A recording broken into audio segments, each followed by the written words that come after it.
Hi everyone, I'm Jovin. I'm a financial planner at Nest Uganda. Nest Uganda is a real estate company here to offer flexible ways of home ownership for the average Ugandan. My name is Lule Kenneth, and I'm the project manager, Nest Uganda. And I'm Aine Shalon, an interior designer at Nest Uganda. So today we are discussing why are Ugandans now renting way into their late 30s. Originally the topic came up because people then, the generation that was before us, whether it's parents or older siblings, it was really assumed by the time you get to your late 30s, you've been a bit financially stable to be able to move out of the rent or the kazigo you're in, to move your family into a house. But of late, what we are seeing is people get into their 40s, their 50s, and they are still in apartments or renting. So really the rate at which people become homeowners is almost dwindling, that most people are waiting till retirement to actually get that NSSF and become homeowners. So today we are going to discuss what we think is the problem, and then provide some solutions as Nest Uganda that people can be able to pick up. And I'll just state the obvious. What most people say is building is expensive, whether it's just someone has to pick the money out of their pocket, because for an average house, let's say a 3-bedroom, you would need around 200 million in Uganda today to build a 3-bedroom, which most Ugandans don't have. The other option, which is loans or mortgages, seem to be more expensive for the average Ugandan. My perspective about that, you find that majority of people come from wherever they come to town, and at the end of the day, they don't want to go back where they're coming from to develop those places. And you find that we congest the city and land becomes very expensive. And let me give an example. Most of Ugandans, we live beyond our means, whereby I'm not financially stable to acquire a piece of land in Kampala, but I want a piece of land in Kampala. So I end up not building, just because I even have no piece of land to do what? To build a house. But if we can have better planning and come to our reality checks, and you're like, okay, since I have this kind of paycheck, if I can save this amount of money and acquire 50 by 100 in Matuga or beyond Matuga, that can be very possible. But still you want to congest yourself around Kampala. So I think we should change our kind of thinking when it comes to that. Shalon, do you think it's expensive, or you feel like there are other reasons why people feel like it's expensive to build? At the end of that day, I think everything will become expensive if we decide to say it is expensive. Even a water bottle can become expensive at the end of the day, okay? I think it all comes back to you as a person. Do you really want it? Are you pushing to get it? Because if you are pushing to get it, then I honestly think you can get it, okay? Yes. The cost of land cost of land is high and all that. Like Kenneth said, you're going to say the cost of land is high here in town. But now if I go to Matuga, it is a different story, right? If I'm getting a piece of land in Chisasi at 200 million, I'm getting the same piece of land in Matuga at around 40 million. At the end of that day, it's about what you want. But even then, if I want to stay in Chisasi and get a piece of land with the 200 million, then I gotta make a plan, or I can find a company that can actually help me towards my goal. For example, we have this product, Save and Build. If I go and consider Save and Build and save maybe 1 million or 2 million, or whatever I can afford, or 500. That means after a number of years, I'm going to have that 200 that can buy me my piece of land in Chisasi, okay? But if I'm going to sit back and think, when I get my salary, until I get this money, njia kujizimba, it doesn't make much sense. Because yes, the costs are sort of high. But what plan do you have towards purchasing this land? So the problem is not just the expensive. I think generally land has gotten more expensive, and building may not have gotten as expensive as land. Because the same land you can build on, the same house you can build on the land of 200 million is the same house you can build. Similar to the house you can build on 40 million. But I think it goes back to poor planning and also maybe habits. We are used to a certain level of comfort that rent offers, even as you're still working, which I think people compromised on a lot in the generations earlier. When someone didn't have, they did not feel like renting a house of 1.2 million before I build my own house. It's a little bit on the extravagant side, and we've made it a norm. So it still comes back down to also planning and expenses. If you're cutting that much on rent, on a paycheck, you're going to be left with very little for your actual development. But if I'm to ask, why are you? Well, I know sometimes people will say that is a poor man's mentality. But at the end of the day, why am I renting a house of 2 million when I have nothing like a house of my own? I think this question goes to Joven. If I'm having a paycheck, what's the percentage? Which percentage am I supposed to spend on rent? Okay, as a financial planner, averagely, rent should not cost you beyond 20% of your paycheck. Now, if rent should... And that should be if you are in the urban area, because you have to look at all the other amenities that you're going to pay. What you're going to cut on rent, you may end up incurring in terms of transport and whatnot, so it may be understandable. But in terms of numbers, being able to earn 5 million and you spend beyond 1 million on rent is a bit excessive. So do I encounter the utility bills under rent, under that percentage? No, utility bills cannot be under that percentage, but at the very maximum, you should be able to have your rent capped at 20%, because even your savings should be at the very minimum of 20%. Then all the other expenses should fall within the remaining percentage, which is about 60%. So you've taken off 40%.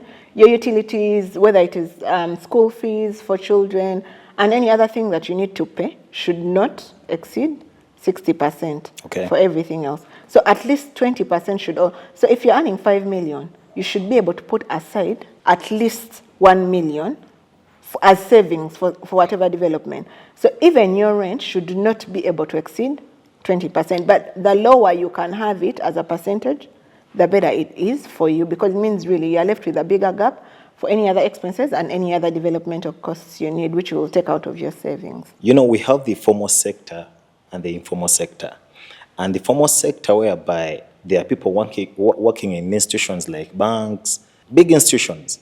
So I feel like it goes back to those institutions to put aside a program whereby you have to sensitize your staff about things like saving. Because how are you going to feel when someone works for you for over 20 years, but then when they are leaving, all they can say, "Na where did I ban?" I feel like that's not fair. But then, if institutions have a program like having circles, and I know for sure some institutions have tried when it comes to that direction, but I urge even the rest who haven't come on board when it comes to sensitize their staff about savings and being homeowners other than staying in rentals. Because at some point, this job, someone else will have to replace you when age kicks in or you're fired. So if you're living in a house of the institution, you have to exit it. But what's the plan? And we're here as Nest Uganda to work upon that plan with you. In my opinion, people are actually saving. That is why you find here, every town you're in, there is like 10 circles, there is what and all that. What I think people are not doing is saving with the purpose to actually have homes. So maybe if those institutions can urge the people to save towards having homes. Because I think now having a home has become something like a luxury. Like that people, you'll hear, oli yazimbye nyumba, mwana wamulabye yazimbye nyumba. Like it has become like for the rich, which I do not think should be the case. There should be shelter is a basic need. So home ownership should really be something that basically people plan for to get at a certain age. So anyway, I'll digress a bit and go to something else that people talked about, which is the lack of trust and professionalism, even for the people who have managed to pick up their money and say, okay, I am going to build. So we are talking, someone has talked formal employment. People who are in the formal employment may have better access to loans. They have better access to mortgages. However, they have less time to supervise. And we all know Ugandans. We have worked with Ugandans, but most especially in the real estate industry. You come, whether it is the project manager, the engineer, the site engineer, or the casual laborers you're going to hire on site, or who will be subcontracted by the engineer, there is a lack of trust, a lack of professionalism. First of all, people will show up late, don't deliver on what people have agreed to deliver on. Even the people you send in to supervise, who you feel like are more professional, this is a civil engineer, they are certified, either they are cheating on material, or you feel like the customers, or just the people who are looking to build, feel like, if I do not send a relative there to go and supervise this professional engineer, I am going to lose out on cash, because they're either going to overprice, steal my material, not to do the work on time. So there is like a two-way lack of trust. And even then the relatives are also not being as trustworthy. Yes, even then So the relatives are not being as trustworthy. But especially the people who are being paid and being entrusted. So if you pay a civil engineer and you feel like they are cheating you, you feel a pinch. If you send your relative on site and they cheat you, it's different. So the claim anyway here is there is a lack of professionalism on the side of the people who are working in the sector, but also a lack of trust. Yeah, a lack of trust generally that they'll be able to deliver what they are told to deliver. If I'm to talk about that, who are you choosing? Who you're choosing plays a very big part in this whole thing. Because if you wake up, you've come up with your 200 million, you want to build a house, nogamba, the other one, gundi owokuchalo, bangambani, oyo msajja ajazimbe, bangamba oyo engineer, ajazimbe. Mubiru ajazimbe. It is funny for you because you're getting your entire 200 million and trusting it with this person. You do not have a contract with them. You do not know, okay, yes, you've seen them ngazimbe nyumba ya neighbor. Yateka wa kasolia kanyirira. And then you azimbe nyumba. You're saying sigenda ziwa company erigenda ku is expensive. You need to be able to choose someone that is going to give you a contract, who is going to be sure that they are liable for whatever goes wrong on that site and they're ready to correct it. I think when it comes to lack of professionalism, it goes back to the client and the engineers. I always urge clients that, like that example you made, that Mubiru yazimbe nyumba ya mwami gundi. When it comes to construction, it's not about a one person. We work as a team, starting from planning. Even a plan itself, it's not a one-man army who is going to start a plan and accomplish it. Because when we're building, before we start a project, it involves a lot of things whereby we work as a team. Only the planning team, we work on a plan over 5 people. There are drawings, there are structures, there are M&Es, there is plumbing. So it involves a lot. And clients don't see all this because you're going to tell a client, okay, a plan is going to cost you this much. And they'll be like, engineers or sente nyingi, forgetting that you're not the only person working on this plan. This plan involves, as I said, some of the structures, the drawings, the M&Es, plumbing, bill of quantity, and all those people have to be paid. But then when you're using Mubiru doesn't know, he doesn't have all those details. Mubiru agenda kujja, Mubiru asima omusingi, Mubiru azimba, Mubiru akola amazzi, Mubiru akola amasanyalaze. How can Mubiru do all that? So so at the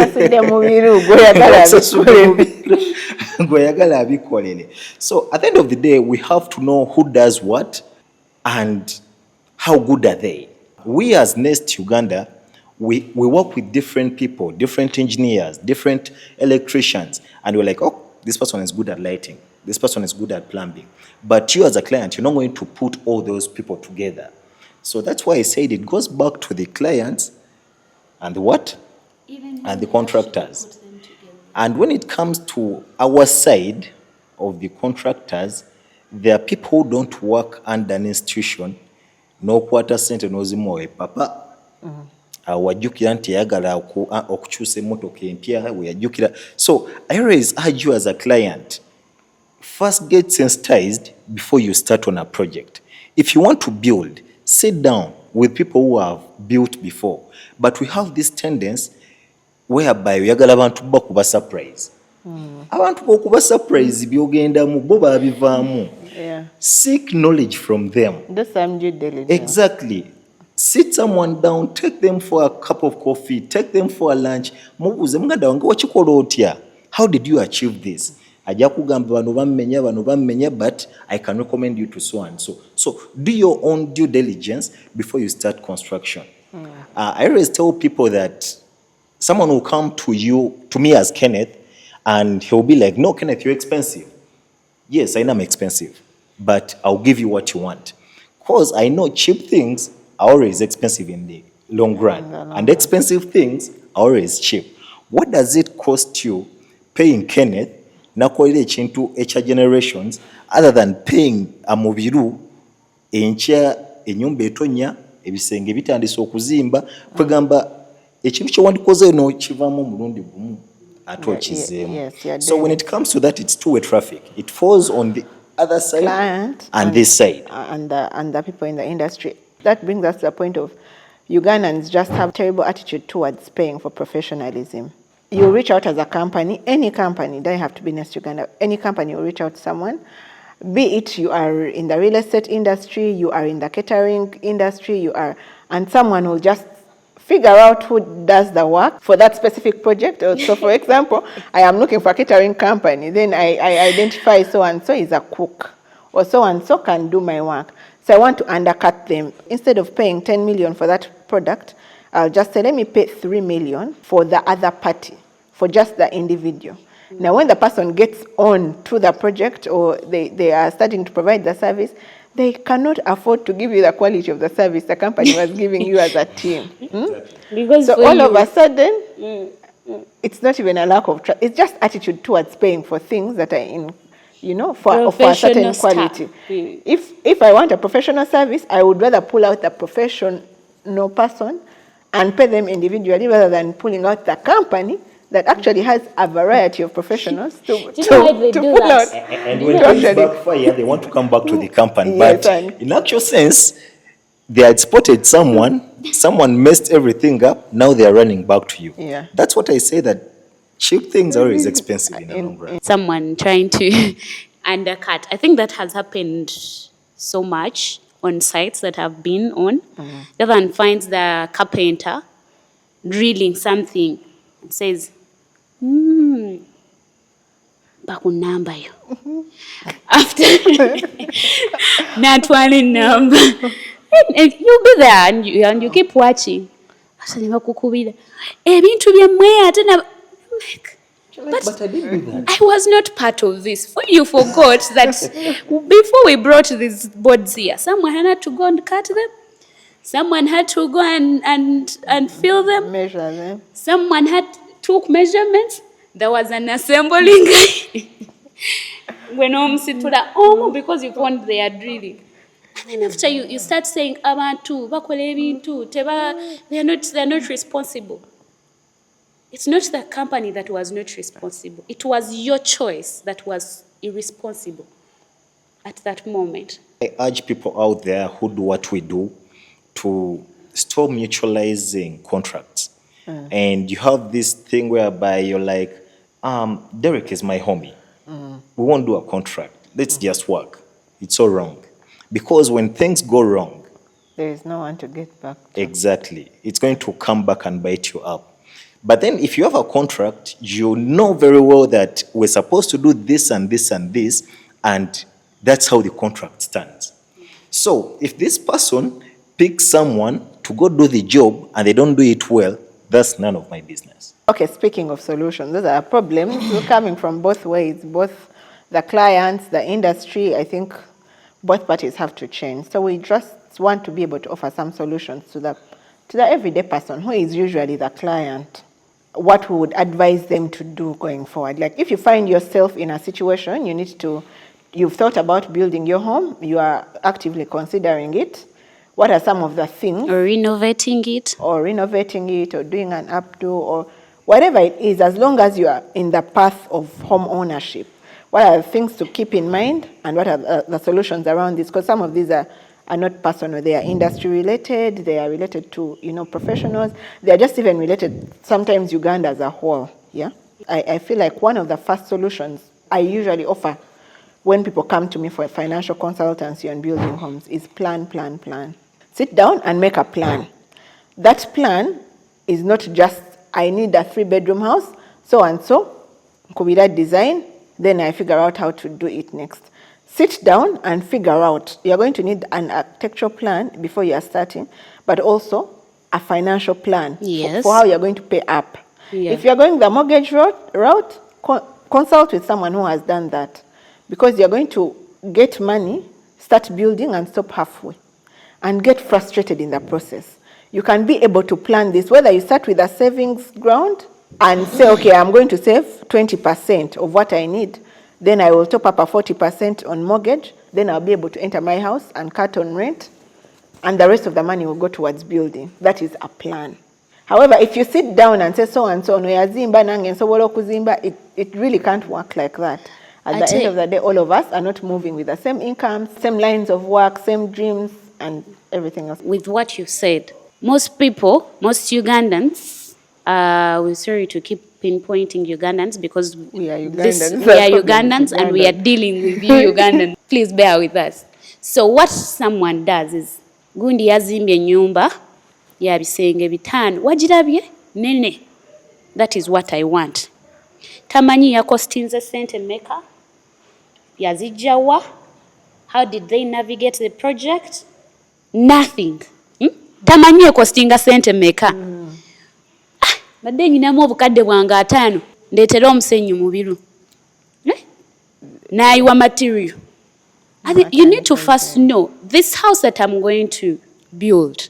Because when you get a proper structure plan, it's going to come with BOQs, bill of quantities, okay?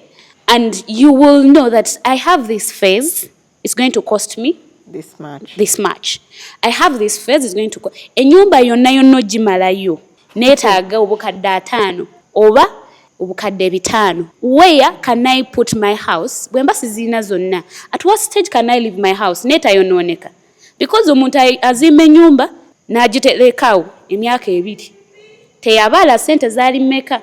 Ateesewo bayiye omusenyu bayiye amatafaali.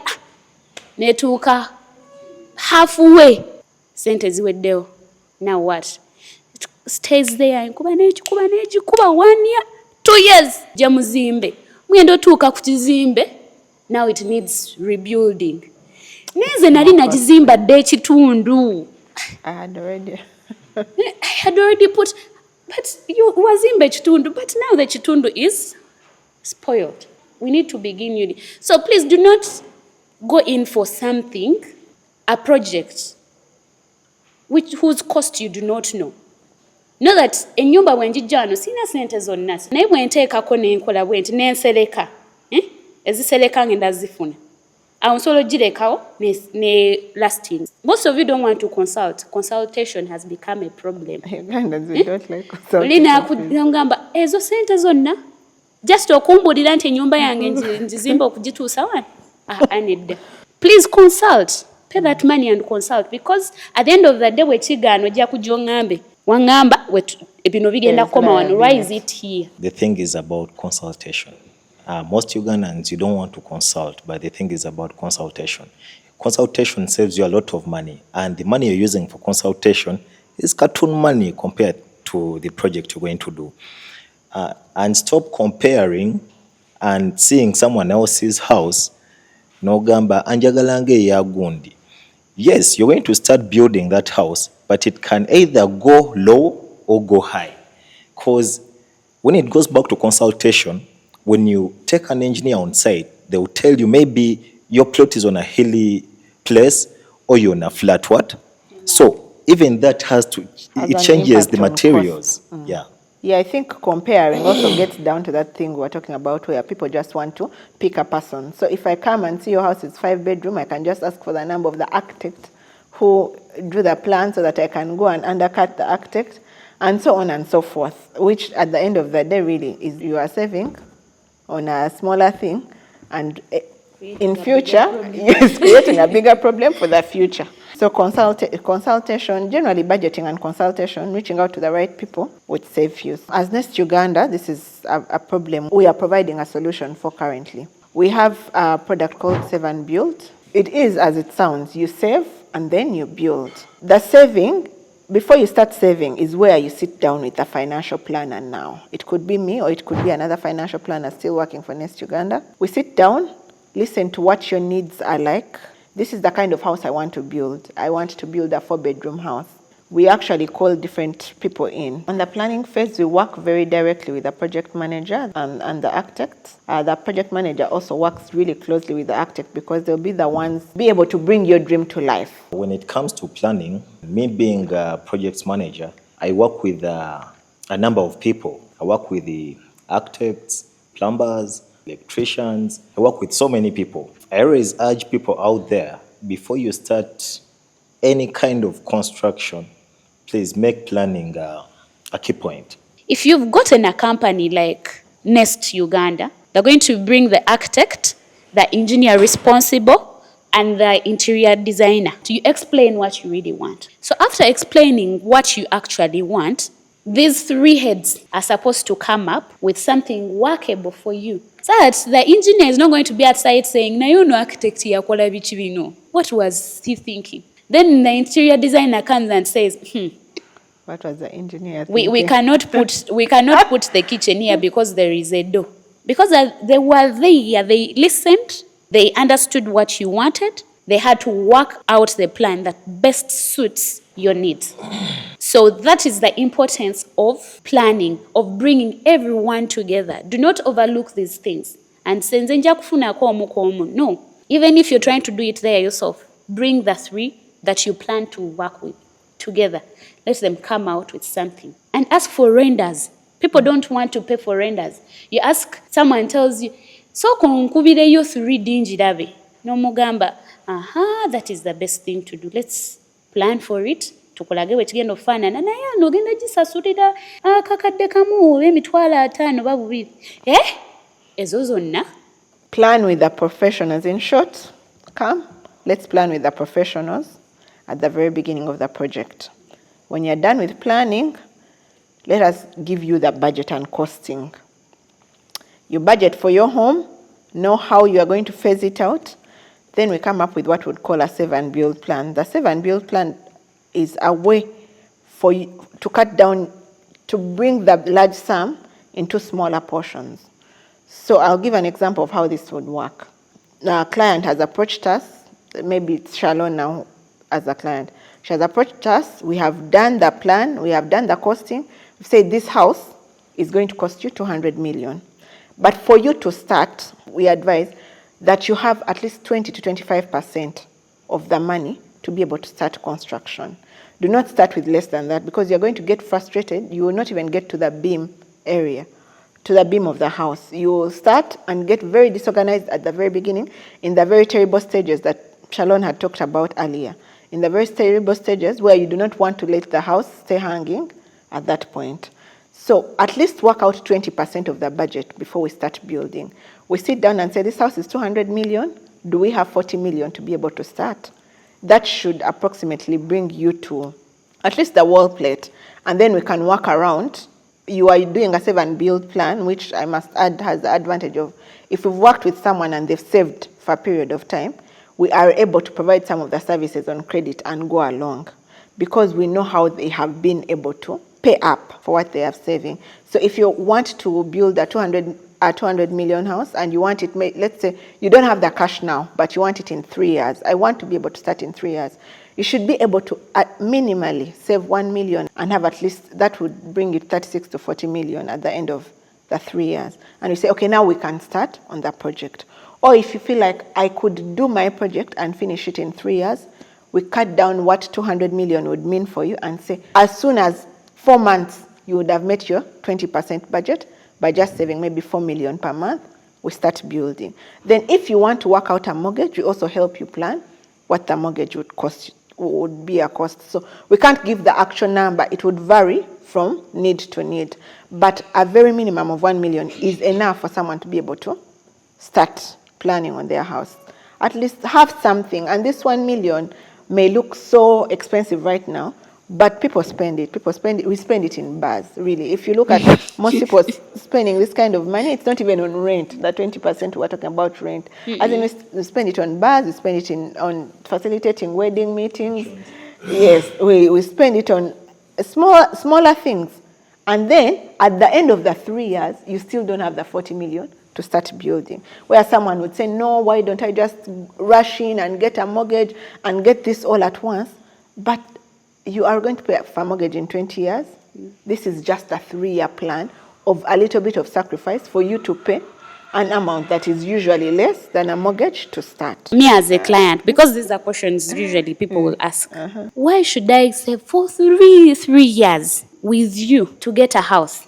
Can't I just save the money somewhere? Or can't I just do this anyhow, like how I want, without having to give you the money? What are you adding to this money? What is it that I should want from you? Okay, first of all, before you even start the saving, there is already the planning that has gone into it, which you will not get when you're on your own. And ideally, it should not be a bad thing for you to save the 20% on your own. If you can, and approach us and we are like, okay, the 20% has come, let's start and see where the project is going to go. Because even with the 20%, there needs to be a planning process for the 80% and how it's going to be paid up on the house. So it's better you sit down with at least a professional, even if you feel like it's not just Uganda, but you need to sit down with someone who understands what are the implications going to be for you to be able to complete the house and not just the 20%. With saving with a company comes with a lot of discipline, because it's not saving per se. You're actually just making prepayments towards your building. So you are more likely to be committed. We call it saving because that is what most Ugandans would understand. Yes, it's that you're putting money aside, but you're really not putting money aside. You're just contributing to your future house, and someone is saying, okay, instead of bringing the lump sum of 40 million, you can bring in phases of 1 million for 40 payments, then we will start on the construction. How is my money safe? So with the save and build, like I said, it's prepayments. So we just deal with banks. Our current banker is Stanbic. We deal with banks and we deal with unit trusts to be able to keep their money safe. So there's no cash exchanging hands. You're just making a prepayment. You've signed a contract, first of all, for this prepayment. Yeah? And you should be able to track all your transactions from our website for all the payments that you make. And ideally, you also get a monthly statement to know how fast am I moving towards this project that I said I am saving towards. It is not just saving. You're saving towards a goal. The goal is a home. The home has a budget. I am saying that this home is going to cost me maybe 200 million. I have saved 20 million. Therefore, I'm 10% there. You should be able to at least get all those reports and know where you're at. Then even your money, at the time, when you're sending it, it's tracked. Because you're just using banks and unit trusts and you're getting all the statements to be able to track your money at that time when you are saving it. Okay. Yeah. So, as you very well know that sometimes you're going to sign me on and I'm like, okay, let me look at this package of 3 years. For instance, I've saved my 11M every month for 2 years and I want to exit. Is there an exit plan there? Yes, because this is not saving that we hold. It is literally a prepayment. So when you get into a contract, which is like a sales contract, yeah, even if you are just getting supplied goods, there should be you can reverse the sale. You say, no, I thought I was going to build, but unfortunately, unforeseen circumstances have happened. I cannot. I have no job. Yeah, I have no job. I cannot say I have 20 million to start the building when I don't know how I'm going to finish the construction. I have more urgent needs. And you are able to write back and reverse the contract, and your money would be able to be refunded. So how long does it take me to terminate that contract for me to get my money back? Yes, so termination of contract is immediately the email is received within 7 to 10 working days. And even then, the cash needs to be refunded not less than 60 working days. Yeah, that is the contract. So all these things have to be stipulated in the contract before someone signs on, because they are making payments for a future transaction. For instance, I've finished my contract and it's 3 years, but then after the 3 years, because I'm not just looking at this money I'm saving with you guys, I'm doing some other things. For instance, those some other things I've managed to get some money, or maybe to buy a property, and I no longer want this arrangement. I just want to cash out. Does my money come with something like profit? Next, we are not a financial institution. We are a real estate company. So the money is basically just prepayments. The only advantage we would offer you that is different from keeping your money in the bank is literally just keeping it in a unit trust, because you are paying for a future transaction. So currently we are working with Zeno Uganda. So Zeno has a product where you can uniformly put money together for a purpose. So let's say it's now Nest Home Ownership. So if it's Nest Home Ownership, it's like 10 other people are also doing Nest Home Ownership. So they are able to give the same interest they would give if you had individually been able to save your money. So that's 10%, which is money we still forward to the client at the end of the period, because we want them to be able to save towards that goal. So instead of having to save the money individually, where you can easily pick it out, you can easily divert it to other needs.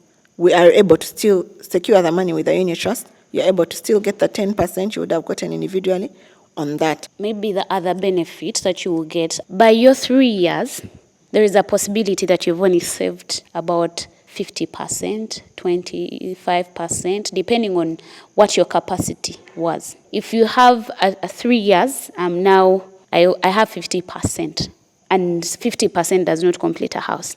It does 50% of the house. So there is the point where we will say, okay, this one has been our loyal client for 3 years. We cannot let their house stall at this part. Can we put in a 10%?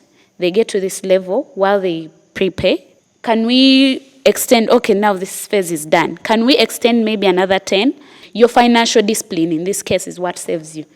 And then we push the project. It gets done. It doesn't stall. You're happy. We are happy. You have a home. We have a project. I know for some of you have got loans from banks. You know, you don't just walk into a bank and you're like, I want 10 million. It's a process, because even a bank, they want to work with someone they've been working with, someone they've been moving with. So even as Nest, if you have the 50%, it's very easy, if you've been moving with us for that time, to extend credit to you and finish your house. Well, I think, guys, as clients, you've explained the save and build better than the financial planner could have.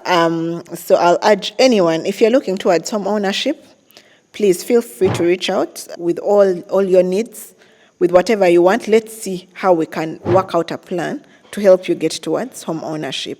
Thank you, guys. Nest Uganda Limited. Till next time.